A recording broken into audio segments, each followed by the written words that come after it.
Welcome to The Explainer. All right, today we're going to tackle a word you've probably heard a million times, but maybe never got the full story on, the cache. It really is the invisible workhorse that makes your whole digital life feel fast and snappy.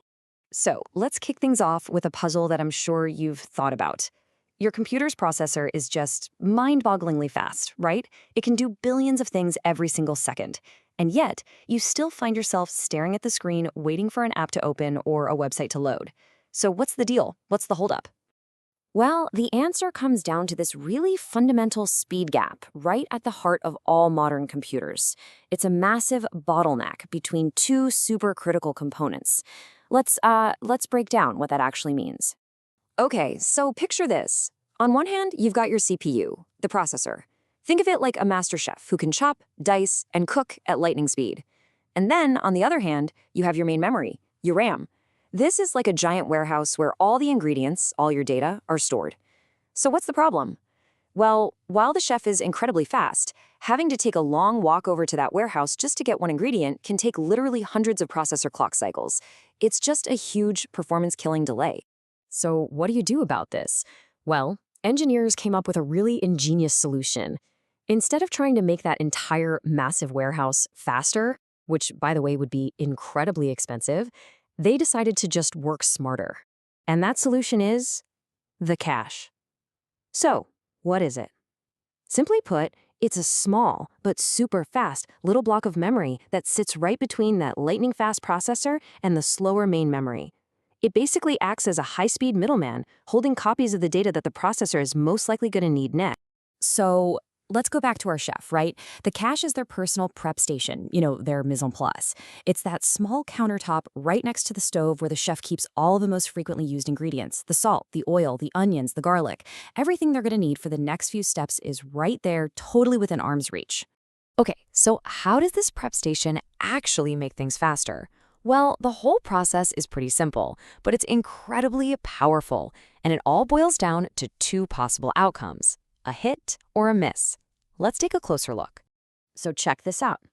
Anytime the processor needs some data, it doesn't go running off to that big, slow warehouse. Nope.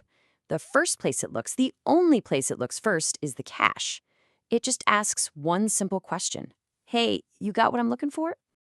Now, if the data it's looking for is right there in the cache, we call that a cache hit, and that's a huge win. Success. The chef just grabs the salt from the countertop and work continues instantly with zero delay.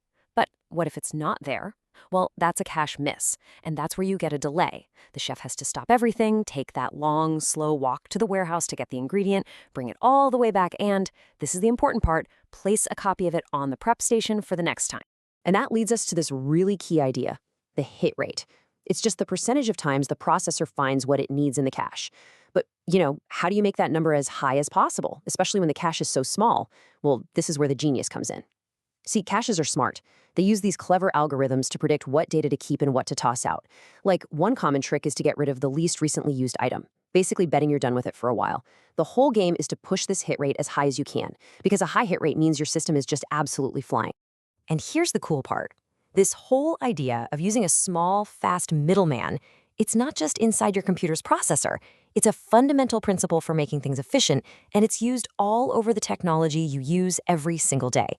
Yeah, we've been talking a lot about the CPU cache. That's what makes your computer feel responsive. But think about this. Ever wonder why a website just snaps open the second time you visit it?